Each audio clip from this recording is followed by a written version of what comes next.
All right, G. So we were at, in the last video, we were at exchange rates.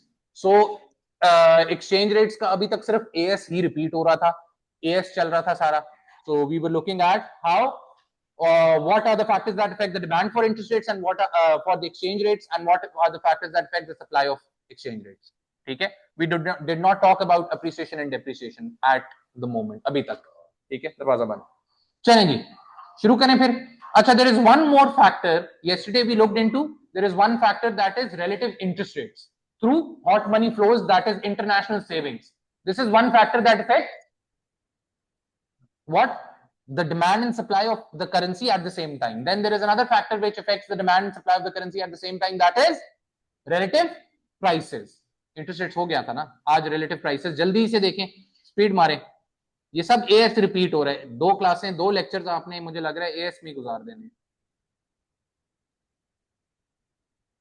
इसको कर देते हैं rupees in terms of dollars, and this is quantity of rupees, this is supply of rupees, sorry, demand of rupees, this is supply of rupees,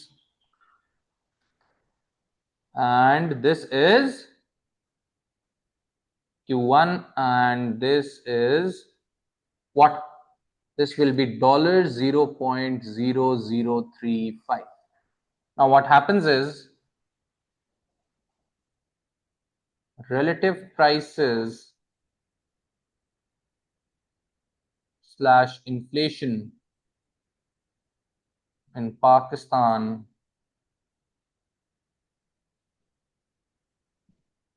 increases.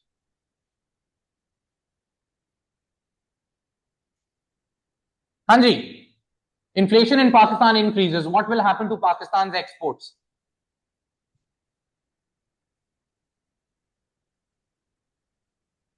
People will buy more goods or less goods from Pakistan? Exports fall, what happens to the demand or supply? What will happen to, what will it affect? The demand of the currency will fall. Foreigners are not buying our currency anymore. Why? Because they're not buying our goods anymore. The demand for our currency falls.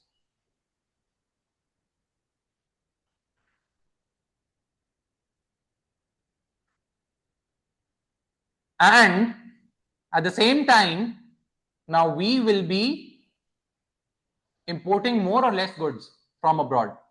As domestic goods are more expensive, imports are likely to increase. So Pakistan will be importing more goods than before. Why? Because domestic goods are now relatively expensive as compared to imports. So they'll buy more imports. Imports are relatively more cheaper. Do we get it? So what happens to quantity? We are uncertain, but we are certain about one thing, and what is that?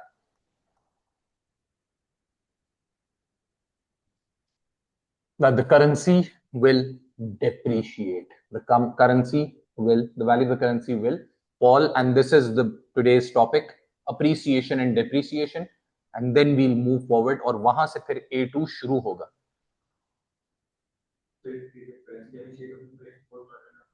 वो तो फिर आप आगे जा रहे हैं ना. अभी क्या हुआ? Cause and effect. किसका इंपैक्ट किस पे देख रहे हैं? इन्फ्लेशन का इफेक्ट एक्सचेंज रेट पे देख रहे हैं. फिर आगे क्यों जा रहे हो? बस ब्रेक लगा दो. ये बड़ा ध्यान रखना है. कॉज एंड इफेक्ट को समझो. सवाल है कि अगर महंगाई होती है मुल्क में तो एक्सचेंज रेट को क्या होगा. बस सवाल ये नहीं कि एक्सचेंज रेट अगर ऊपर नीचे होता है तो आगे क्या होगा. जब वो पूछेगा तो वो जवाब दे देंगे.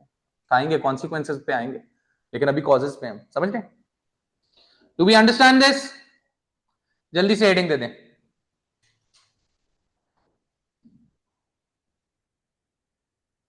Appreciation.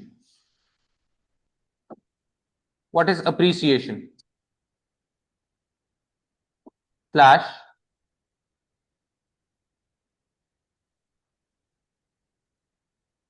revaluation.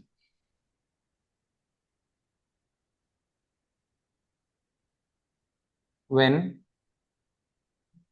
the value of a currency increases in terms of another currency due to market forces of demand and supply.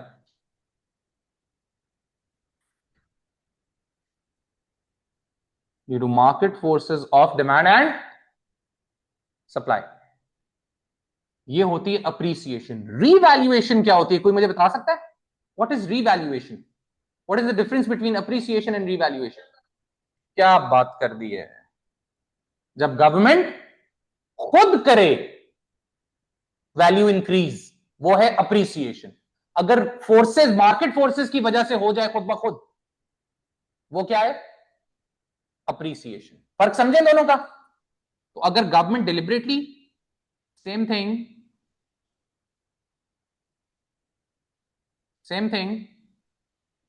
done by the government deliberately. Same thing done by the government deliberately. Spelling देख लीजिएगा, deliberately। आ जाएं जी जल्दी से, बात को समझें। $1 पहले to 80 rupees खरीद रहा था। Now that same $1 is now buying. Now that same $1 is buying 285 rupees. क्या कहेंगे? Dollar has appreciated against rupees. Make sense? 1 rupee was buying $0.0035. ये कैसी विस्परिंग है जो चौथे महले तक आ रही है? विस्परिंग करनी है फोन पे तो आहिस्ता करें। ये कैसी कोशिश आपने की है? Now that same 1 rupee is now buying more dollars, तो क्या कहेंगे? Rupees has appreciated against dollars. अब एक बात को समझे, अगर डॉलर अप्रिशिएट हो रहा है रुपीज के अगेंस्ट, तो इट इज अ मस्ट के ऑब्वियसली रुपीज डिप्रिशिएट हो रहा है डॉलर के अगेंस्ट। लेकिन for God sex don't do this. जिसकी बात हो रही है उसकी बात करें, बस वहां रुक जाएं, otherwise you will confuse yourself. समझ रहे हैं? डॉलर की बात हो रही है ना, डॉलर की प्राइस है तो डॉलर को की बात करें अप्रिशिएट करके, उल्टी बात मत करें। ठीक है? होगा वैसे यही definitely, if dollar has appreciated against rupees than rupees have depreciated against dollars. It is a must. Depreciated. Rupee has depreciated. क्या रटे लगा रही हैं? नहीं, वो अभी देख लेते, अभी मैंने करवाना है। रुपी हैज डेप्रिशिएटेड अगेंस्ट डॉलर्स। लेकिन आपने ये सोचना नहीं है, ये बात बिल्कुल ठीक है, लेकिन आपने सोचना नहीं है। सर जी आप रिपीट करवा देंगे? What part?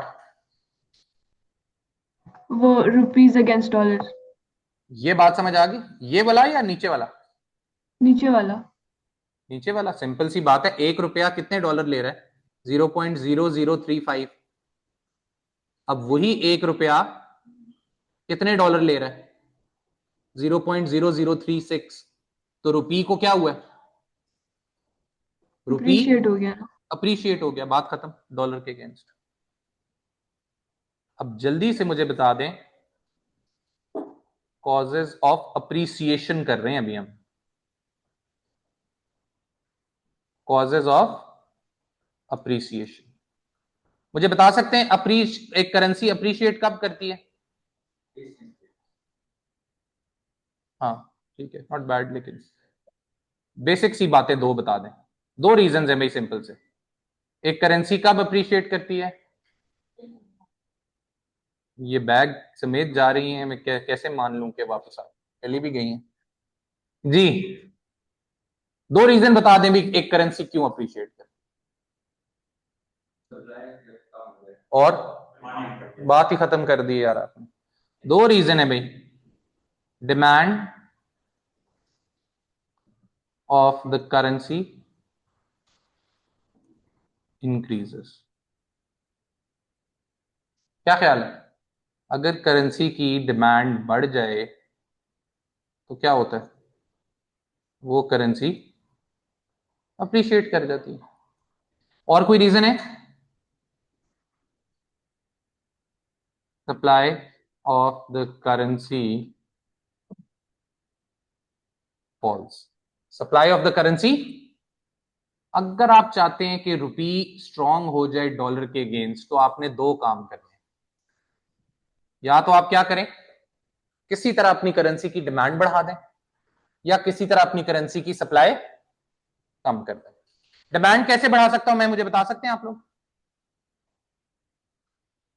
सारे जवाब आपके मुल्क के अंदर जो मसले मसाइल हैं उसके यहां पे। एक्सपोर्ट बढ़ा दो। क्या ख्याल है, करेंसी की डिमांड बढ़ जाएगी। ये नहीं कर सकते, इन्वेस्टमेंट्स फ्रॉम अब्रॉड अगर ज्यादा आनी शुरू हो जाए। अस्सलाम वालेकुम सर। सर नहीं अभी शुरू हुई है। इन्वेस्टमेंट्स फ्रॉम अब्रॉड इंक्रीज, या फिर सेविंग्स फ्रॉम अब्रॉड बढ़ जाएंगे। ऐसा होता हुआ कुछ मुझे अनकरीब पाकिस्तान में नजर नहीं आ रहा। ठीक है, इंटरेस्ट रेट बढ़ा दें, बहुत ज्यादा है अभी भी दुनिया में के मुकाबले में। वही ना, लेकिन कॉन्फिडेंस भी तो कोई चीज होती है ना, इन्वेस्टर कॉन्फिडेंस। पागल तो नहीं है लोग के इधर, और हैं भी हम मिडिल ईस्ट के करीब, और हम हैं भी सेंटर में हर लड़ाई के। क्या ख्याल है? People save, they buy bonds of Pakistani bonds, and for that they require rupees, they have to buy rupees, and even if they save, dollar account होता है करंट अकाउंट बैंक के अंदर। सेविंग अकाउंट खोलना है तो क्या करना पड़ेगा, जिस पे इंटरेस्ट मिलेगा पाकिस्तानी रुपीस में, पीकेआर में खोलना पड़ेगा। नहीं हो रहा है आपसे, दूसरा हल बता देते हैं आपको। क्या दूसरा हल क्या है? क्या है दूसरा हल? फिर तेल ना मंगवाएं। ठीक है, ये ना मंगवाएं V8।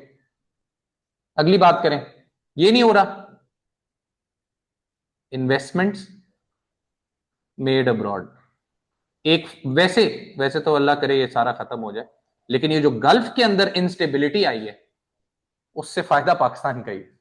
पाकिस्तान का पैसा कहां जाता है? पाकिस्तान का पैसा बहुत रेयर यूएसए या स्विट्जरलैंड या सिंगापुर जाता है। पाकिस्तानियों का एक ही रास्ता है, दुबई। दुबई शारजा इधर जाता है। समझ आए, रियल एस्टेट का हमारा पैसा उस रियल एस्टेट में जा रहा है। अब जाहिर बात है वहां इंस्टेबिलिटी आएगी, डेफिनेटली आएगी, गोरा तो भाग जाएगा। ठीक है, तो हमारा पैसा भी वापस आएगा। इन्वेस्टमेंट्स मेड अब्रॉड कम हो जाएंगी, और अगर आप सेविंग्स मेड अब्रॉड कम कर दें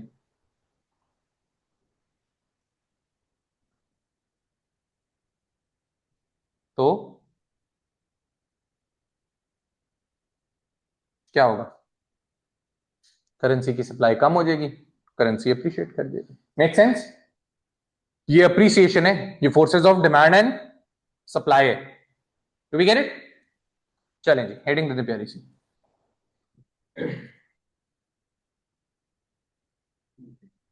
depreciation slash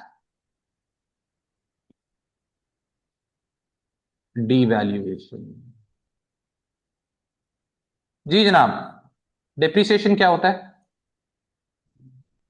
fall in the value of a currency. ये सब कुछ उसका ऑपोजिट है, लेकिन लिखेंगे हम पूरा, बस जल्दी जल्दी लिख लें, बाकी समझ हमें आया है, और नहीं समझ आता मुझे रोकें। Fall in the value of a currency due to market forces of demand and supply.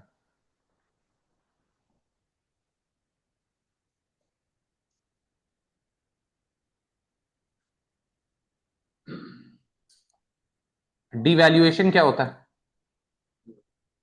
Same but done deliberately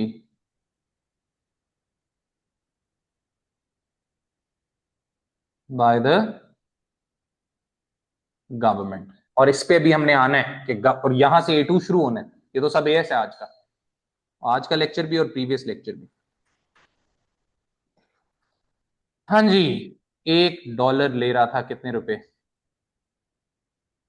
280। Now that same dollar is buying how many rupees? 275। What does that mean? Dollar has depreciated against rupees. And obviously, if dollar has depreciated against rupees, so rupees has appreciated against dollars, but you never say that. जिसकी बात हो रही है उस पर stick on that. एक pound ले रहा था $1.4, वही पाउंड अब ले रहा है $1.3। क्या कहेंगे? Pound has depreciated against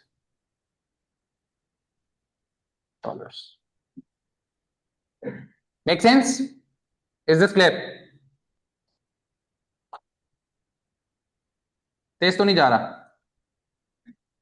क्योंकि ये बातें आसान है रिलेटिवली और ये सब एएस है। हेडिंग दे दें। अभी सिर्फ डेप्रीसिएशन की बात हो रही है। Causes of depreciation, market forces कैसे अप्रिसिएशन या डेप्रीसिएशन कॉज करती हैं, बता दें जी। 2 रीजंस। क्या बात है यार, ये लड़का किधर से आया है मुझे बताओ, बात ही खत्म कर देता है। मतलब इतना ना पढ़ो यार। डिमांड ऑफ करेंसी फॉल्स या फिर सप्लाई ऑफ करेंसी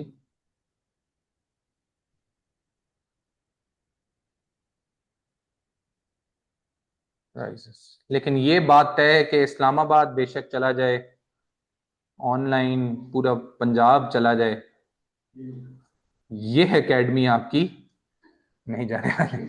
तो आप खुश ना हो बिल्कुल भी, पेट्रोल बचे ना बचे, ये एकेडमी चलती रहेगी। पेट्रोल तो मिल रहा है यार, इंटरनेशनली गिर भी गया है। तो गवर्नमेंट बेवकूफ है ना।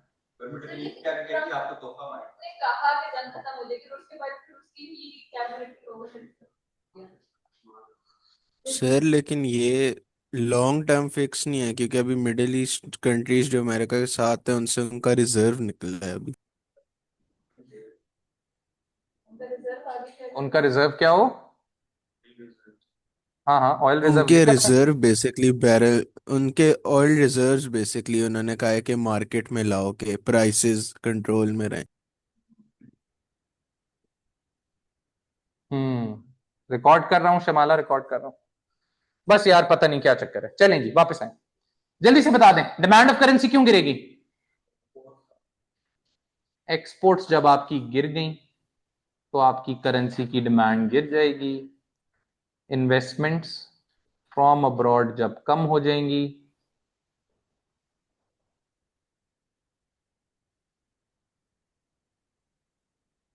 तो करेंसी की डिमांड गिर जाएगी। Savings from abroad, hot money flows कम हो जाएंगे तो आपकी डिमांड गिर जाएगी, आपकी करेंसी डिप्रिशिएट कर जाएगी। सर जी सर ये जो कंट्री सर जो पेट्रोल जो लेते हैं, क्रूड ऑयल जिस तरह हम हाँ लेते हाँ, हैं सर, यस तो सर यस। ये जो हमारे रिजर्व्स होते हैं जिस तरह अभी $16 बिलियन है, उन पैसों से सर हम क्रूड ऑयल वगैरह लेते हैं और जितना भी है नहीं यार, इम्पोर्ट क्या का बात कर सामान। दी है। देखो देखो, सीधी सी बात, हम उन्हीं पैसों से ले रहे हैं, जरूरी नहीं है। Depends on your balance of payment ना। टोटल देखें, oil is a product, oil is a good. तो ऑयल किस उसमें आ रहा है? करंट अकाउंट के बैलेंस ऑफ ट्रेड में आ रहा है। Export minus imports of goods. समझ आई बात की? और जितना भी इनफ्लो है वो हमारे आउटफ्लो को उसकी वजह से हमारा आउटफ्लो भी है। तो अगर इनफ्लो और आउटफ्लो $100 हमारा इनफ्लो आया for all the reasons, exports हो गई, इनफ्लो ऑफ इन्वेस्टमेंट हो गई, इनफ्लो ऑफ रेमिटेंसेज हो गया, इनफ्लो ऑफ इनकम हो गया, और ये हमारा आउटफ्लो अगर ये बराबर है तो फिर हमारे रिजर्व्स को क्या होगा? कुछ भी नहीं होगा। रिजर्व्स हमारे उतने ही रहेंगे। $16 बिलियन है तो 16 ही रहेंगे। पहला सिनेरियो। दूसरा सिनेरियो क्या है? $100 आया लेकिन चला गया कितना, सिर्फ 90, तो ये सरप्लस है। तो क्या होगा, $10 से हमारा बैलेंस ऑफ हमारा फॉरेन करेंसी रिजर्व बढ़ जाएगा। और अगर आया $100 और चला गया 130, तो 30 से हमारा फॉरेन करेंसी रिजर्व कम हो जाएगा। Simple as that. So this depends कि कंट्री का क्या सिनेरियो है, क्या सीन है, क्या सीन नहीं है। ठीक है। अब चाइना भी इंपोर्टर है ऑयल का। ठीक है, चाइना भी ऑयल इंपोर्ट कर रहा है लेकिन उसका फिर भी सरप्लस है क्योंकि उसकी एक्सपोर्ट्स उससे भी ज्यादा है। समझ आई बात की। और ऐसे बड़े बड़े कंट्रीज हैं जो कि एक्सपोर्टर है ऑयल के, वेनेजुएला लेने, एक्सपोर्टर है ऑयल का बहुत बड़ा। ठीक है, लेकिन बैलेंस ऑफ ट्रेड उसका डेफिसिट पूरा ओवरऑल। समझ रहे। तो इस तरह डिपेंड करता है इस चीज पे कि क्या सिनेरियो क्या है। तो हमारे पास नहीं है इसलिए हमारा वो फॉरेन करेंसी रिजर्व से हम दे रहे हैं। हाँ जी। और डेप्रिसिएशन कब होती है, जब इंपोर्ट्स आप बढ़ा देते हैं उससे आपकी करेंसी की, जब इन्वेस्टमेंट्स मेड अब्रॉड जब ज्यादा हो जाती है, और सेविंग्स मेड अब्रॉड जब ज्यादा हो जाती है। Is this clear? याद आ गया सारा? यस। A2 में चले, आ जाए फिर। हेडिंग दे दें, हेडिंग दे दें प्यारी सी। यहां से अब टेक्निकली A2 शुरू हो रहा है। Exchange rate systems. दुनिया में 3 एक्सचेंज रेट सिस्टम्स है, नहीं थे। ठीक है। The first one is free floating exchange rate system.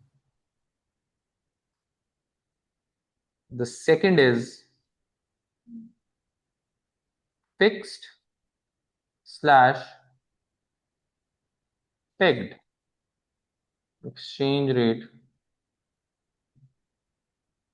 system.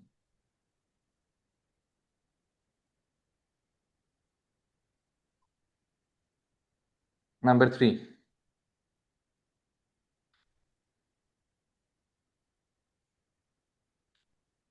managed exchange rate system, also known as the dirty float. जी, मैंने अपनी तरफ से नाम नहीं बनाया, असल में नाम है। नहीं नहीं चीज है। चलें जी, बात को समझे। Pegged, PEGGED, pegged exchange rate system. ये भाइयों और बहनों आप पढ़ चुके हैं। ये जो अभी सारा आपने पढ़ा है ऊपर, पिछली 2 वीडियोस जो हैं इसको इंक्लूड करके और पिछली वाली, वो सब क्या था? Free floating exchange rate system था। डिमांड एंड सप्लाई ऊपर नीचे होती है, लेकिन प्रोज एंड कॉन्स पे मैं भी आता हूं एक एक करके। ठीक है, बल्कि लिख लेते हैं, फ्री फ्लोटिंग से ही शुरू कर देते हैं, पहले लिख लेते हैं। ये सब क्या है, ये सब कुछ आप कर चुके हैं। डिमांड सप्लाई किस तरह इफेक्ट करती है। The government does not intervene in such A system. The government let's the exchange rate to be determined freely by the market forces of demand and supply. लेकिन ये सिस्टम अब abolish हो चुका है।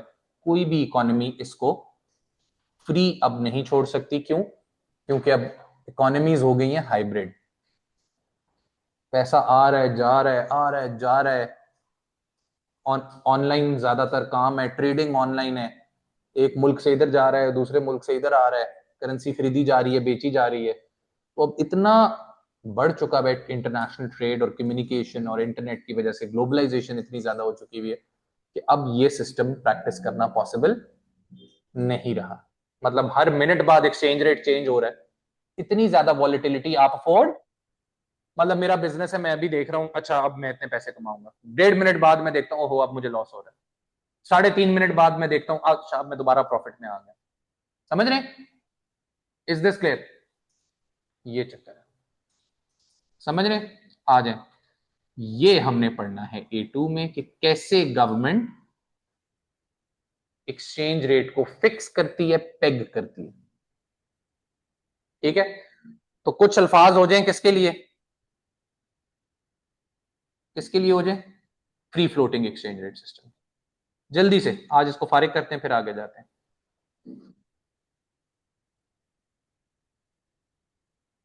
Free floating exchange rate system, here we go. Free floating exchange rate system. The market forces of demand and supply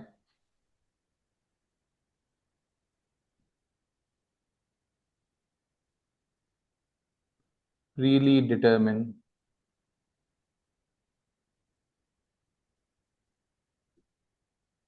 the exchange rate. Market forces of demand and supply freely determine the exchange rate. There is no government intervention.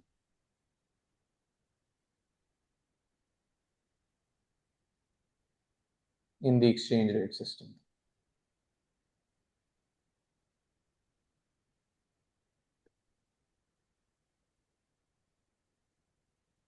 In the exchange rate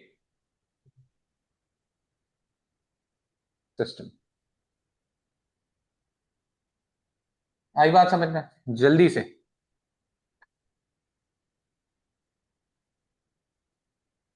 no administrative burden on the government.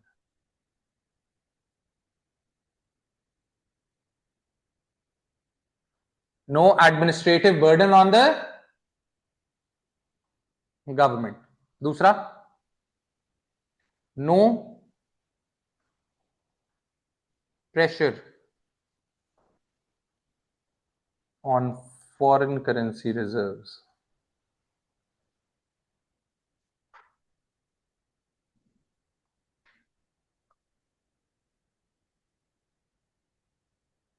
Self-correcting mechanism.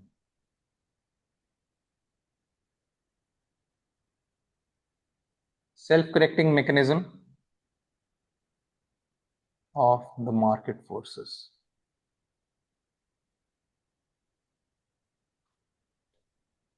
Self-correcting mechanism of the market forces. तो market forces का क्या है? Self correcting mechanism है, खुद ब खुद ठीक मत होती है। क्या मतलब है इस बात का?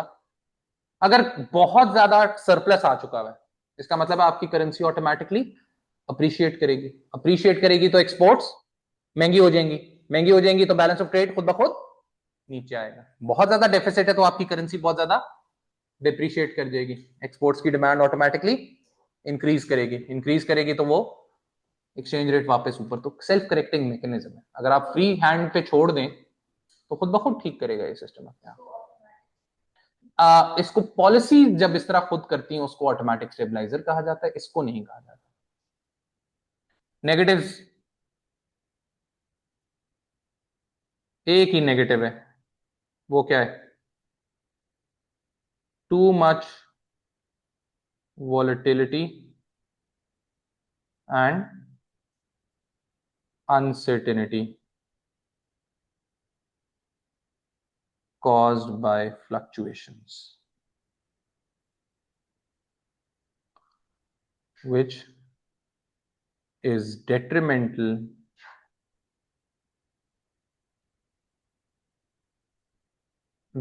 for trade and investments. क्या ख्याल है? वही जो भी मैं बात कर रहा था, 1 मिनट में ऊपर 1 मिनट में नीचे, तो कौन क्या करेगा? कल इंपॉर्टेंट लेक्चर है।